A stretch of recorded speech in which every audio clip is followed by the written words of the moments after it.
Thank you again. I think that hopefully that will make the conversation more interesting to have seen a little bit of these great films, each one of them very special. And so now I'd like to introduce our guests one by one. To begin with, For Venezuela's Liberator, a film about the legendary 19th century Venezuelan Simón Bolívar and his efforts to help Latin America become independent from the Spanish Empire. Please welcome Alberto Arvelo.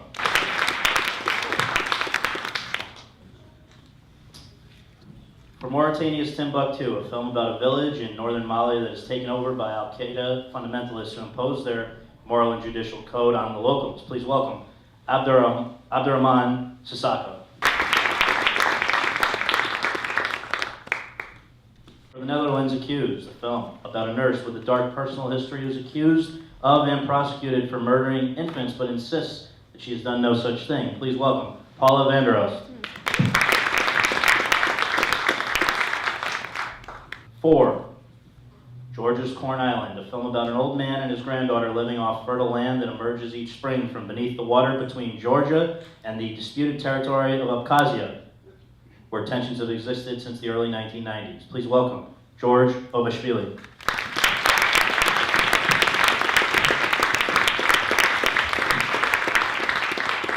For Estonia's Tangerines, a film about soldiers on opposite ends of the aforementioned Georgian civil war between Georgians and Russia-supported Abkhazians over the disputed territory of Abkhazia, who are saved, two of them are saved from death by a man who helps them to find some perspective. Please welcome Zaza Urushads.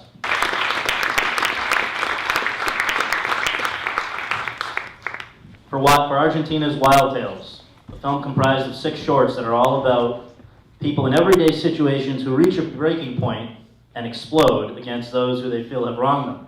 Please welcome Damien Zipron.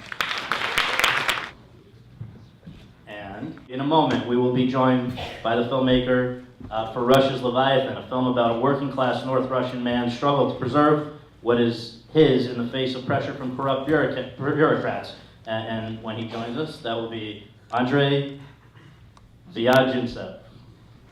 I'm sorry for any names that I've butchered. But thank you all for being here, and thank you to your translators who are here as well for some. And to begin with, I think that I want to do the general question that people are probably wondering, which is what initially inspired or sparked the idea for the film that brings you here today. And Alberto, maybe we can start with you. Okay. Well, thank you, first of all, for this invitation, this fantastic idea of bringing us together. What inspired me is a very simple old story. I grew up with my father, stories about Simón Bolívar. I mean, he took me to bed every night telling me stories of how Bolívar crosses the Andes and stories of the liberation of South America. And so he's not here anymore, but I still have his stories in my mind. And when I told him I was 16 years old that I wanted to become a filmmaker, he told me, then you have to make one day a film about Simón Bolívar. And I did it in some way. And for example, the crossing of the Andes, the whole scene is a sort of homage to him. It's exactly what he told me when I was a kid. That's the reason. Scott, Andre has arrived. And please now join us in welcoming for Russia's Leviathan, Andrei Vyazintsev.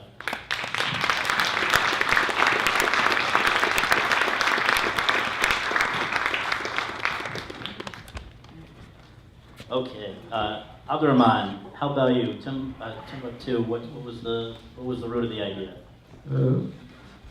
My last film was in 2006, so it's been a while. Because I had 2 girls, 2 children, so I was not in a hurry to do another film. But when the jihadists occupied north of Mali, which is the country I know, it was a shock for me. And one day I read in the newspaper that a couple was stoned to death, was lynched, only because they were not married. This is something that really moved me incredibly, so that is why I decided to do this film. Paula, obviously, maybe not obviously, people may or may not know that the the story at the center of your film is a real one. What was it about that that resonated with you to the point that you wanted to make a film about it? Yes, my film is about the nurse Lucia de Berg, who was wrongly accused of killing babies and elderly people in the hospital that she worked. When she was released from prison in 2010, the producers of my film, they were already following her case. And she also had written a book. And I remember I saw her on TV, and she has a kind of, she's a woman that some people think of, she's a bit strange, she's a bit peculiar in the way she talks.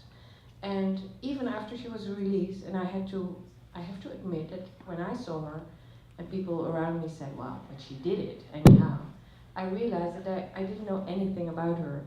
So when the producers came to me with the idea of making a movie and the first draft of the script, and I read it, and I started to read about it and to hear her real story, I realized this is how it happens. You don't know anything, you just hear some rumors.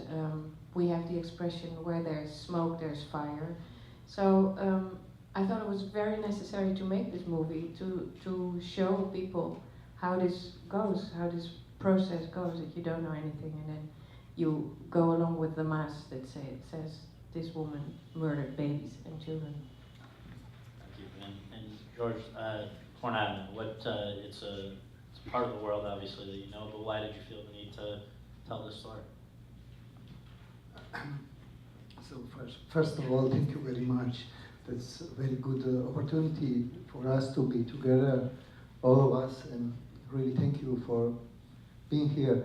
So generally, as all of you, me also thinking often about the life, about our being here, about the human being.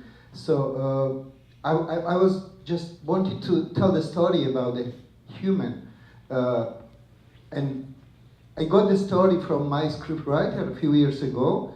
It was the true story about the river, which brings the islands during the spring rain season and creates the small islands in the river. So, and how the villagers waiting this moment to go there and take the islands for one season and cultivate the corn. And the next year, again the rain season, the river washes out the island and brings to another place, and then another person comes to the new island and starts the life again, they creates the world. And I did this idea, I felt that it was very interesting, because even now in my country, there are people doing that. So we created this story about the human who struggles, who struggles for his being, for his human being, and how the life, how he's the one part of the big life, which is like a cycle. So I tried to tell this story, and It's beautiful. And I don't know what Vegas would say, but I think the odds have got to be pretty great that of the 9 shortlisted films and of the 7 folks we have here, 2 of them deal with this disputed territory of Abkhazia. And so, Zaza, I guess, can you tell us what brought you to your, your side of this same story? To Georgian. Yes, I'm surrounded by Georgians. It's great.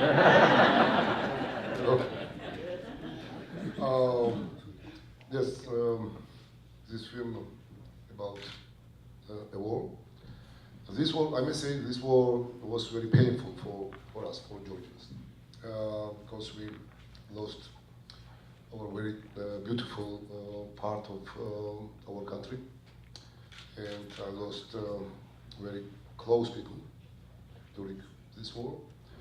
But I must say, the war is just a backdrop for characters and their relationships as they deal with the uncertainties of life in this environment and maintain and try to maintain their humanity.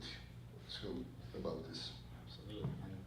And Damien, I think from what I understand, you grew up very enamored with short stories, anthology stories, and it was really sort of a situation of frustration with other projects that led, in a way, to Wild Tales and the short stories that comprise that. Can you tell us more about that? Yeah, hi to everybody.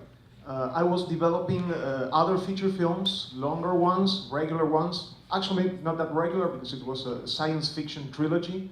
And I was writing that for 7 years. So I also was developing a Western and a romantic comedy.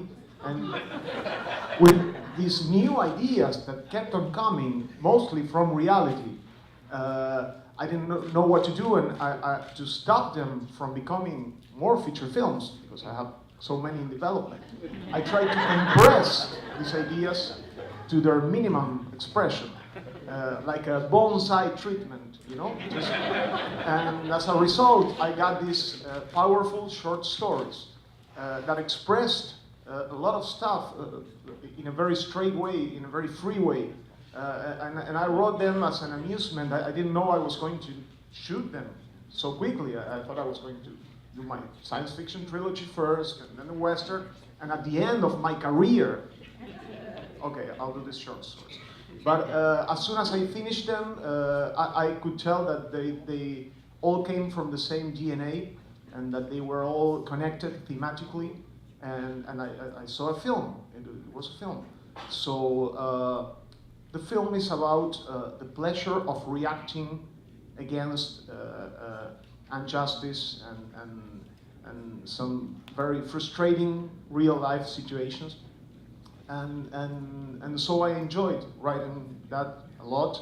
And when the producer I work with read that, he said, "You should do this right now." And so I did. And I'm here. And Andre, the story that you tell in Leviathan, it's a film very much about Russia, but amazingly, it was sort of inspired by a situation in Colorado, right? This is true, indeed. The origins of the story, as the audience who might have already seen the film, took place in 2008 in Colorado, where a small person, a welder with a major company,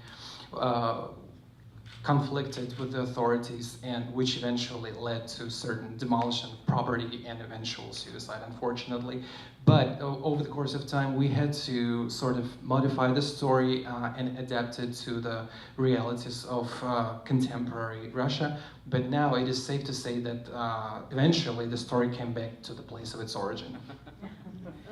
Now I want to turn the focus to something that is one of the few things that filmmakers in every part of the world share, which is frustration at trying to finance your movies. And so I want, some of these films up here were made for basically nickels. It's amazing how much art is on the screen for so little money. Some have bigger budgets in the tens of millions. It's a very interesting, but in every case, I know that people have to fight for everything they had at their disposal. And so I want to just direct this to a few of you guys, and please, anyone jump in who feels they have something they'd like to add. But I want to start with Andre, which is that, people who have seen Leviathan understand it's a film that is not, it doesn't just sort of toe the line and paint a totally flattering portrait of Russia. It's in the same way that all of our countries have things that we are, more proud of, less proud of. It shows sort of warts and all the country, and yet, so people are maybe most surprised to learn, a large chunk of the financing came from the government, right? Yes, the assumption is correct. Initially, one of the co-producers was willing and ready to finance the project completely. However, over the course of time, 30 to 35% was offered by the Ministry of Culture of Russia, and this is basically how we got the project going. And Alberto, with Deliberator, this is the biggest project to come out of your country. I think massive scale. Just to share some quick factoids, I think, and correct me if any of this is wrong, but 69-day shoot, 100 sets, 6,000 costumes, 10,000 extras, $50 million budget. That's a huge undertaking. What was it like bringing all of that together, making it come together? I'm sure it took years of work. It was a roller coaster of 10 years. Basically, invested in this dream, and we all felt that we needed to make this film. So it took us actually 10 years to find, equity from Germany, Spain, South America, from all around the world to try to do this. That's the only way to do it. If you want to make a film about the biggest military campaign in mankind, then it's the only way to do it. Epic is a very difficult genre. Because because in some way you are attached to reality, to the past. So that's the only way to do it, and so you're not free in a strange way, because you have to serve that story and that what happened there. And getting back to what I said at the beginning, Bolivar military campaign was the longest campaign in humankind, and his army, 40% of his army died crossing the Andes, and so there was only one way to do this, which is showing the immensity of this tragedy, of this hope. And well, it was again a huge roller coaster of 10 years of our lives. I'd like to ask the rest of the panel, just maybe by a show of hands, or if you want to add a little more after that, but I think for a lot of international filmmakers, it's sort of a situation where the government does help out in a way, and I wonder if that was your experience. For which of you did the government help to finance your film? Paula? Yeah, in the Netherlands we have, I think the biggest part of our industry, I can't even call it an industry because we don't make so many films, like 30 a year, but they're subsidized.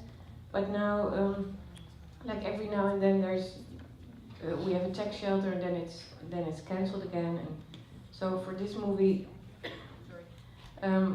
money came from Sweden, a composer and an actress, Belgium for the light and the sound design, and Luxembourg for financing. And so sometimes it's like that. Sometimes this film was about 2 million euros, but also it happened once that I couldn't get a film finance, and we made it together with a group of friends, and we had some TV money. So there's, the main part of the movies are subsidized, but people start more and more. Also, crowdfunding is happening now. And were there others?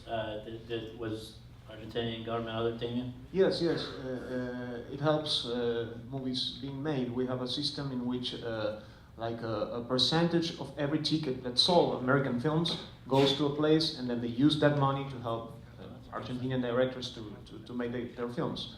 And I have to say that it was not hard to get the money for the film. I am very lucky. So I have these great producers, and also Pedro Almodóvar and Agustín Almodóvar from Spain. They read the script, and they were immediately on board. And it was not it is a big movie for Argentina. It's almost $4 million budget, but it's not impossible. So the money appeared. I mean, the frustration didn't come from the money part. No. Right. And Zaza, George, Abraham. Zaza went with a gun to the producers. Said, I want to make this film. Okay. Yes.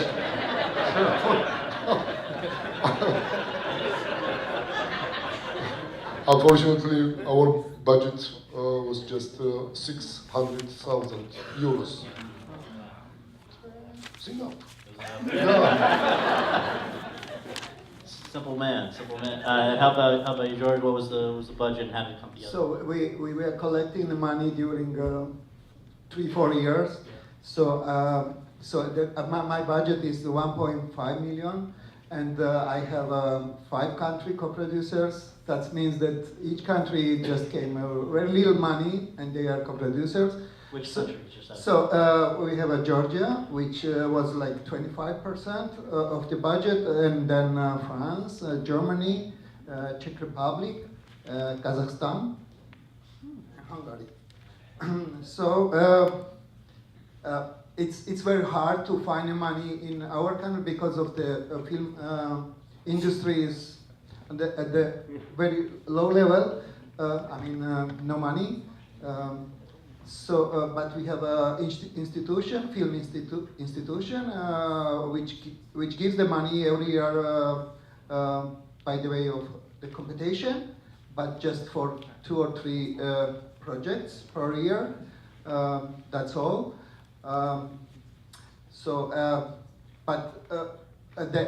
the co-producers came on board, they read the script and they said that, oh, that's the very simple story, just 2 characters, 1 location, island, so that's very easy.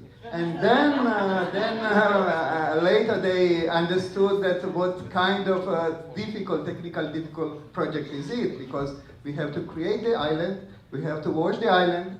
At the end of the film, we have to create the cornfield, a different size of cornfield during the shooting. So they were scared, but. Now, Abdurrahman, having been to, this film was at Cannes, you've been there before. Have you found that it's gotten easier over time as you become more established to find the funds that you need to make your films, or is it always a uphill climb? For me, it never was really difficult to finance my films, because first, they're not very expensive, and practically the financement was provided by a French television channel called Arte, and as well the other television channel, Canal+, and the CNC, the Fund for Support of Film in France, National Fund. And I think the financing came together really fast, I believe because of a subject that was a burning subject. And our first intention was to shoot in Mali, but because of the safety issues and there were suicide bombing and things like that, so we were not able to shoot there. De l'équipe, il y avait plus de 200 soldats. So I ended up shooting in Mauritania, and the government of Mauritania was supportive of our project. There's really no organization for film in Mauritania, but they supported us by providing security. There was over 200 soldiers attending to our shoot. Because all the crew was international, you had French and Belgium and African as well, and at the time there was a lot of abduction of foreigners. So it was very important to have a strong security around the film. So that's how the Mauritania state participated, and as well they provided a little bit of financial aid. And as well from there we had lots of product sponsoring or product placements, giving gasoline or cars or things like that. Well, what I'd like to do now is sort of ask more targeted questions for each of you, and so to begin with George. And Corn Island features hardly any dialogue at all. It's almost wordless, and yet to me it was far more gripping than most action movies with explosions that I've ever seen, and particularly at the ending, which is you get your heart beating just thinking about it. It's very, very gripping. And I just wonder, has that always been your style of filmmaking, to be very sort of hold back on dialogue, or what led you to that decision for this one? The Corn Island is my second long fiction. I did, before my first film, I did a few short films, and there are stories without any dialogues. There are no words. It's kind of my approach that I think that it's not original thinking that the cinema is like the visual way to tell the story. So I'm always, I was always trying to use less words to tell what I want to say, because if I can say why I have to shoot it, why I have to tell the story on the screen, I can just tell you my story. This is my way, how I see the film, and in this film we have just a few lines, and it came up when I was working on a script. I felt that the relation between the characters, they really doesn't need to say something. I felt that they can understand each other perfectly without explanation by words. So I tried in this way. So the end. So this storytelling, which goes very slowly, step by step. It's kind of a rhythm of life for me, and sometimes the life gives us the moments which we see at the end of the film as well, after this slow rhythm. Yes, Yeah, exactly. maybe that's it. No, it's great. No, it's great. And Alberto, there's you can fill sort of space in a movie with words. You could fill it with silence, and you can also supplement either with music, obviously. And I think you had a very interesting thing by having Gustavo Dudamel, who people know not only as the conductor of the LA Philharmonic, but appropriately enough, also the Orquesta Sinfónica Simón Bolívar, providing the first score that he's ever done for a film for The Liberator. And I just wonder how that came to be and what you feel it adds, because I think it's one of the better scores I can remember. Thank you. Well, I think music is very important in this film because in some way I was trying not to bring the classic biopic of this man doing his battles and all his campaigns, but about the human being, about this man. When I started studying Bolivar, I found this lonely hero, huge amount of loneliness, and that's something you cannot transmit with words. I mean, that's basically for me a territory of silence and music, which is a way of silence.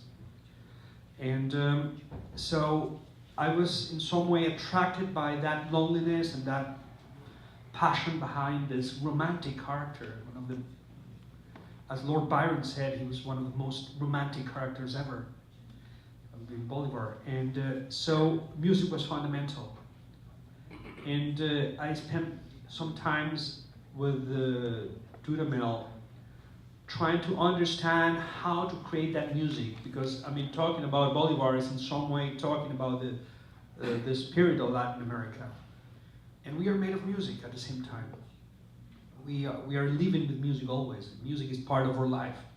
So with music to recreate a character, but also a people, and this is a film about the creation of Latin America in some way. So it was very complex.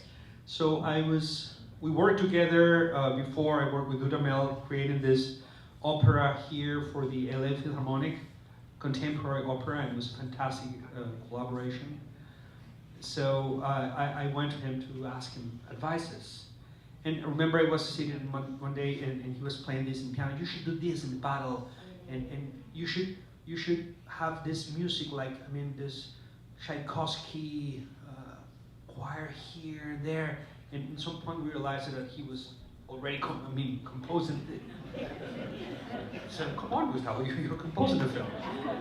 So I said, no, I'm a conductor, I'm not composing. But you're composing it here. So it was fantastic, and he said, okay, I'll do it. and I think he got that essence, not only the essence of the sound of Latin America, but also the essence of that loneliness. And I think that is what I feel what makes this contemporary epic that contemporary. Andre, Russia, not uniquely, but Russia is not terribly receptive to criticism, especially from internally. And there are certainly things in your film that, from having a portrait of Vladimir Putin behind the corrupt mayor, to having Pussy Riot, the band that was jailed, flash by on a TV, and other things that just the general idea that a simple man can be overwhelmed by the system in Russia. And I just wonder, did you fear any repercussions for this portrayal? And did you ever imagine that Russia might actually submit this film for the Oscars? Clearly, it's artistically worthy, but I think that some people thought it might be set aside by them. This is actually the very fact of submission of Leviathan for this year's Oscar came as a pleasant surprise for me. And majorly, this has been the tremendous work that one of the producers, Alexander Rodnyansky, has done on the movie. Partially, the very fact of the submission was also based on a huge backlash that we had in the media back in 2011, when the then submission caused significant controversy in the Russian media, and people and mass media were basically dissatisfied of the then nominated film. That's why partially it contributed to Leviathan eventually having been submitted for the competition. Paula, your film also points to a pretty dark chapter, obviously, in the history of your country, and one that has been described as, quote, the biggest miscarriage of justice in Dutch history, close quote, and really sort of shamed the judicial system in a way, and a lot of the country that sort of egged it on. And I guess, yet it was a huge ticket seller, I know it back home, and is now also an Oscar submission, obviously. So did you have any pause about tackling the story, and did you feel, and just generally, do you, and I'd like to hear from others as well, do you feel a certain responsibility when you make films to share aspects, stories about your country, good, bad, ugly, whatever it may be? Is that part of your mandate, you feel, as a filmmaker, to share stories about your country with the world? Yes, I'm afraid I'm a bit. I don't have a plan. I had never had a career plan. So I started filmmaking, and half of the films that I made, I've written myself, and they tend to be more comedies. Like I was nominated in 2013, I think, 12 years ago. Or 2002, yeah. 3. Okay, sorry, I don't remember. And that was a comedy, a three-sister comedy.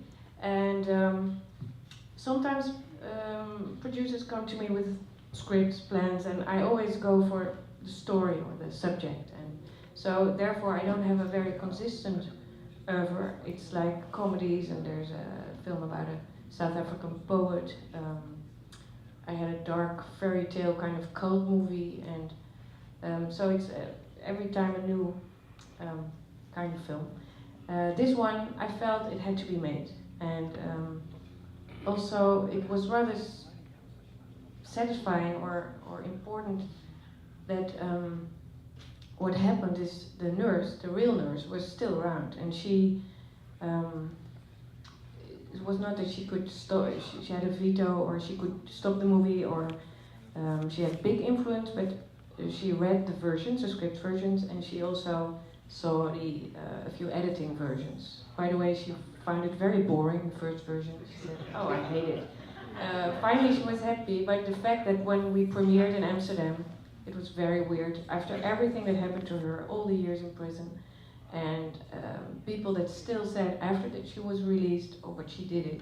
And she walked there on the red carpet, and at the end of the screening, the whole audience rose, the whole room. It was very moving, and she walked there, and she was very fragile on the stage. And I think the film did maybe more for her than the whole fact that she was released, because people could see how it worked and what happened, and how lonely and desperate she had been all those years. And if it weren't for those people that thought this isn't right, there were a few people who kept on saying this isn't right, and finally they were proven right.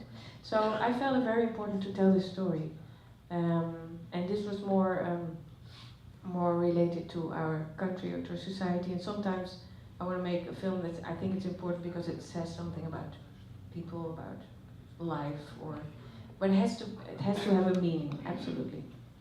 Abdurrahman, one of the things that I really admired about Timbuktu, as well as Accused, Corn Island, Leviathan, was how well you cast your child actors and how effective they were in their roles. Individually, as in the scene in which Toya and Isan talk to one another about their outlook, but also collectively. There's the scene of the pantomime soccer game that is one of the great scenes ever, I think. And I just wonder, what's your technique for finding these young actors and getting such effective performances from them? Well, my first technique in Mauritania is that I have no choice. There is no actors.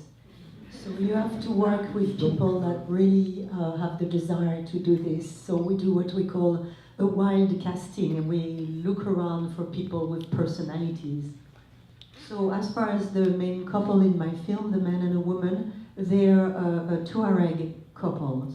So I needed them to be able to speak Tuareg. In my film there are several languages. So in order to find them, I requested that we looked in the world of music. So my casting director looked in Facebook, and she found this Tuareg musician that lived in Madrid. And the actress that plays his wife is a Tuareg singer who lives in Paris. I just want to interrupt for one second. They were also fantastic, but I'm actually talking about the child and the shepherd. Yeah. So in the script, the part of the child was a girl of 3 years old. So I went to visit a Tuareg camp, which is in Mauritania, where there's about 3,000 Tuareg refugees. I'm sorry, 70,000 refugee Tuaregs. So I was looking for a mother with a child of 3 years old. And I couldn't find it, I couldn't find the mother and the child. But every time I would come in the camp, in the tent where we were doing the casting, there was always this young girl, 12 years old. So she was always there, and she was in all the pictures we were taking. So my casting director said, you have to look for a part for this one. So I say, look, let's make the child 12 years old and not 3. That's great. Zaza, Tangerines is one of the most effective anti-war movies I think you could find. I mean, I would imagine that for your country, it's probably like what All Quiet on the Western Front was for others before, things like that. Just so it makes you see how stupid and futile a lot of what people do is during war. Were there other earlier films or filmmakers that influenced the way that you told this story? Obviously, it's a story that is, its own conflict, but in the way that you wanted to present it, did you find others to be helpful? I don't speak English fluently. My producer will help me, I hope. I think Coppola influenced me. Apocalypse. Yeah. Just the insanity of it all. Because that was a much louder film than but yeah, there were some crazy folks in that as well. So very impassioned characters. Sorry. So it's probably nothing really influenced him. So so directly. But it's quite original still. But of course, he has been watching all the films, as he mentions Coppola here, yes. But his previous films are quite different from this one. So this is really like the new approach for Zaza as well. He's capable to make very different films in very different ways. So it's yeah, I think. And just a sort of unrelated follow-up, the main character, the older man in the film, is one of the, I understand, like one of the greatest Estonian actors ever. I think he's 40, 50 years in the theater and film. Tell us a little bit about him, because you could see he knows what he's doing very well. Lembit Ursak, his name. I knew him when I was a child, because he was very famous in Soviet Union. And I must say, when I was writing the screenplay, I knew that he would play. Yes, he's strong. So when you were writing, but he didn't know until later that he would be playing. You imagined that he would be playing, but yes. Yeah, okay. Yeah. Got it. Damien, I've seen Wild Tales a few times, and every time there are people that leave the theater crying. Sometimes they leave movies crying because they're devastated about what they've seen. In this case, they laugh so hard that sometimes you have to revive them, I think, a little bit. And I think I'm certainly one of them. It's just hilarious. Each time you think it can't get funnier, it does. And I wonder, where does your sense of humor come from? And what is it that you hope people leave your film, take away from your film? Let's leave it at that. Well, what you're describing is one great thing, one great way to leave a theater. I don't think I would ask for more. And regarding the sense of humor, I wouldn't know. I mean, I think of my parents. You should know them. My father passed away, but both of them, they're still in my mind and heart very funny. And probably because of the origins, I don't know. I mean, my grandparents on my father's side, they came from Poland. They were Jewish. They were in the war, so they survived. They went to South America with nothing at all. And sometimes humor is a very powerful tool, to improve your life and to create relationships and to move on. So probably that's in my genes, and so I permit myself to think with humor, relationships, life, real life, and it is a way of expressing some themes and issues that without humor they doesn't reach the target. In some aspects of our society, when you tell a story with solemnity, yes. Sometimes a lot of people doesn't relate to that, because everybody has their own problems and life is not easy because of different reasons. But with humor, you can establish a very strong connection with people. Sometimes in art, humor is not that well considered, but not with the moviegoers. I think that you do remember the things that made you laugh, and humor is a very complex way of communication. It includes every other layer, So it's like an orchestra with a lot of instruments. Each time you just say something and the other person laughs, you understand very fast with the other one. So a movie theater packed with people laughing at the same thing, it makes you feel less lonely in a way, and you can understand that we all suffer from the same things, and the same things make us anger. So you establish that connection. That's all something the that movies can do. episodes in your film, they are so universal experiences. Who hasn't gotten pissed off about getting a ticket they didn't feel they deserved, or whatever? So it's great. Thank you.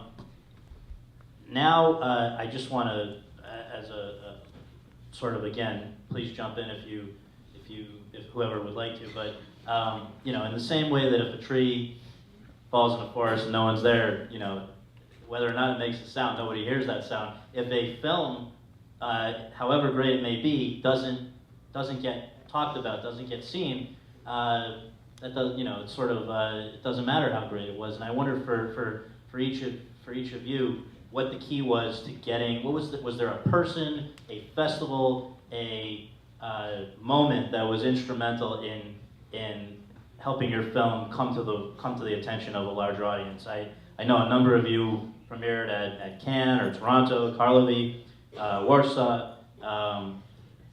Were festivals important? Were there champion? I mean, I'm sure Lucia's association and championing of the film was key for you. But I guess who feels that there was something that was key to raising the profile of your film?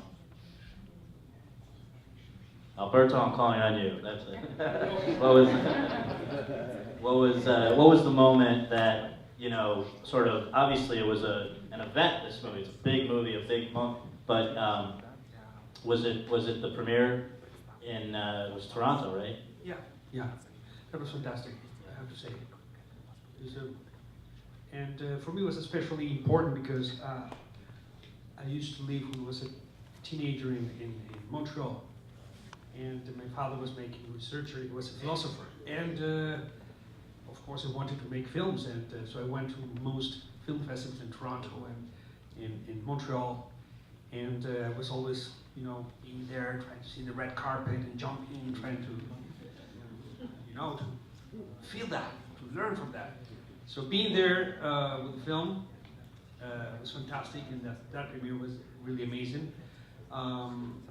People were laughing, clapping, crying in the middle of the projection, and I think definitely that was that moment, no doubt. And most of the actors, they came to join us in that amazing moment. And you know, yeah, I think art is about loving people. It's about hugging, and it's about feeling. And when you have that situation around you, that's by far the fire that you're looking for. Abdurrahman, Cannes is a special, unique place. If they don't like your movie, they let you know. They'll boo, they'll do whatever. If they love your movie, they'll applaud it for 20 minutes. What was it like for you, having been there with other, you know, before, to go there with Timbuktu and be so well received? It was exactly 1 year that I was still shooting the film. So I came in France 3 days after the end of the shooting, and I went to France to do the post-production. So we were really trying to hurry with all the post-production to have a chance to enter in the Cannes competition. So we were only able to give the final version of the film about 8 days before the festival. So I'm telling you that to tell you that, in fact, even myself, I really discovered my film in Cannes. So so I had really no distance, and absolutely the fact that there was such an incredible response of the press and the public was something very important. And Paula, you guys, again, I guess that big premiere that your main character was at, that must have been sort of what really put it on the map for most people, right? Yes, the reception in my country was very good reviews. Box office-wise, could have been better, but was okay. But the strangest thing is that everybody here is selected on major, interesting, very important festivals. My film wasn't actually nowhere, and also it's very strange because I feel confident about the movie. I love it. I'm proud of it, and people are moved when they see it. But so far, no festival. So out of the blue, I was selected for being the Dutch entry for the Oscars, and now I'm on the shortlist. So for me, this is great. Yeah. And for the film, and for Lucia, and for everybody. Well, it must be. Well, I'm going to save my follow-up for later. But George, you guys went from Karlovy Vary, right? That was the beginning, and do you feel that that's, where did the momentum really pick up? Is that where it started for you guys? So we had the first first version without any sound in April 2014, and we sent to Cannes, and they refused, and the same time we got from Karlovy Vary invitation for the main competition.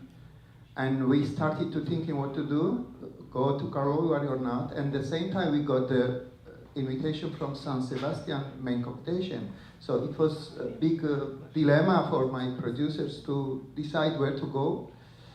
And finally, they said that, oh, we don't have to wait to September because the Karlovy Vary is in July. We have to try to go to Karlovy Vary. We went to Karlovy Vary. I was agree finally because I had a big doubt that no, let's wait to San Sebastian and something like that. But okay, we went there, and I was not expecting anything. Just I said that okay, it's a main competition. It's good for me because my second film. And then before the closing ceremony, the director of the festival told to my producers that George has to stay for the closing gala, and I said, no, I have a ticket, I need to fly back. And they said, no, you stay. But why? I said, well, you have to be there. And nobody told me why, and we got the Grand Prix, like Crystal Globe, and it was, for me, it was really good start, because it was a world premiere for my film. That was kind of first beginning of the career of the film, and when I was selected from my country as an Oscar candidate, it was a big surprise for me as well, because there were a few good films in a competition, and finally when I was shortlisted, I really did not believe that. I said that there is some kind of mistake, and so Now we're gonna pick up on that part for everybody in a moment, but Zaza, you guys, I'm just trying to keep my facts straight, but you were Warsaw. That was the beginning for you guys. 10 years world premiere was the Warsaw Film Festival, and we got Best Director there, and Audience Award for the Best Fiction Film. Not bad, right? Yeah. And after Mahim Heidelberg, yes, and we won Audience Award again, yes, and the special award of Mahim Heidelberg, and etc. We got about 20 awards. Yes. And festivals really matter. They're helpful to raising awareness for these movies. I don't know what would happen without some of the great international film festivals, right? But Damien, Cannes for you as well must have been an experience. I don't know. Maybe it's just my memory, but I don't remember too many comedies even necessarily being in competition there. So how did it play? How did it go over there? It was amazing. I mean, I truly work for the audience. I mean, when I write, I never aim to film festivals. Actually, this is the first film I did that goes truly international. So probably the next one, I'm gonna think of festivals, but not with this one. So yes, I finished the first cut, and I showed it to the people involved in the film, and they said, we should send this to Cannes, because I said, Cannes, are you truly think this? And when I received the call from Thierry Fremont from Cannes, and he adored the film, and he invited the film to Cannes, and then he said it was going to put the film in the main competition, and then he put it on the first Saturday at 9 o'clock. So it was I was of course terrified, but yes, the reception was magnificent. I mean, when we were there, all the team with the actors, and we began to receive some calls from people that were inside the press screening. early in the morning, and said the critics are laughing out loud. The critics are applauding between the episodes. So we said, oh, and yeah, it was a great place to show the films, of course. Yes. Now, did you run into Andre out there in Cannes, because that's where Leviathan also premiered, right? Did you guys? What was your experience in Cannes? That is correct. We had most amazing, most warm reception. We had a round of applause from both the press and the film critics. And one of the festival organizers insisted on our being for the closing ceremony. So we've gotten really revved up, and our expectations were set very high. And everything we hoped for actually came true. So we were very thankful for this warm reception. Best screenplay, right? That was very good. True. Okay, so with our remaining 5 minutes, so I'm going to ask you to be brief in response to this, but I think it's really kind of one of the neat things we can do here is to acknowledge how special it is to be on the short list. There were, I think, 83 films that were submitted by countries around the world. 9 made the list, 7 are here, 5 will go on January 22nd, but regardless, it's a huge honor to have been this far. And I want to ask you about the moment and the meaning meaning to you and your countries, your countrymen when you found out, your compatriots. And so I'm going to direct this specifically to some individuals. Abdurrahman, yours is the first film that Mauritania has ever submitted for Oscar consideration, and you made the 9th. That must be pretty special. Yeah. Yes, no doubt. It is something extraordinary for me to have made this list, and as well to be here with all the other directors. It's very special.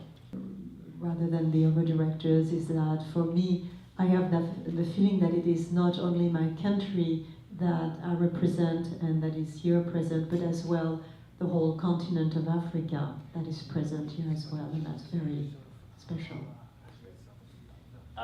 Paula, we mentioned that 12 years ago with, or I guess now 13 years ago, Zeus and Zos, you were nominated. And you know, I believe the shortlist is always, a shortlist was in place then as well, so it was an incremental thing, right? No, it was just the nominees. They just went right to the, okay. Well, I'm sure, is it just the sweet 13 years later to be back in play? Yes, it's wonderful. It feels like the statistics say it's very rare to be nominated or to be shortlisted twice. So I'm the first one, I think, in the country. But I can only look forward if I will be nominated or not. Actually, I want to be nominated because I want to take Lucia, the nurse, to Hollywood. Sorry, guys. I think what is nice about this festival, the Palm Springs Festival, they organize all kinds of activities to let us bond, to hike together, to have drinks together, to have breakfast together, so that we will love each other so much that when 4 people have to leave the list, that we will feel okay. Well, don't worry. After that, 4 more people have to leave. So George, 5 years ago, another one of your films, The Other Bank, was submitted by Georgia, and but it didn't make the shortlist. So, in fact, only one other Georgian submission ever has, A Chef in Love, which was 18 years ago, en route to a nomination. So it's been a long time for Georgia. It must have been pretty exciting for everybody back home. So it was really nice year for Georgian cinema 2014.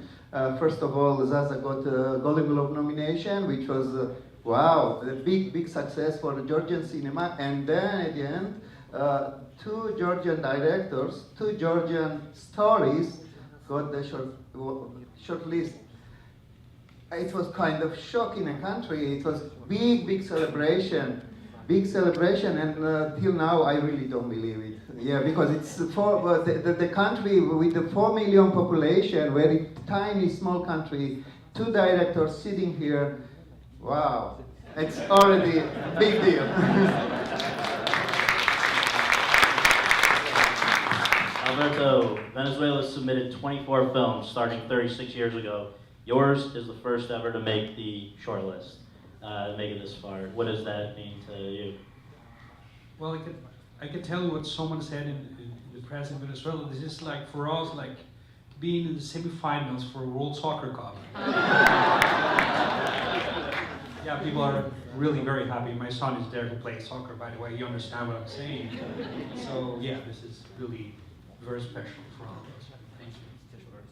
Damien, actually I'm going to come back to you in 1 second. Andre, you came close 11 years ago when Russia submitted your film, The Return. This time you made it, and I know, as you said, it was not necessarily, even though the film, everybody that's seen it, I think, has responded to it. It wasn't necessarily a slam dunk. So, what was your reaction when you found out that it had happened? Beyond being a pleasant surprise, how did you celebrate? It is, of course, an absolutely astounding experience, and our team could not believe that at first. But like I said, the story goes back to 2011 when the Oscar committee in Russia has been expanded.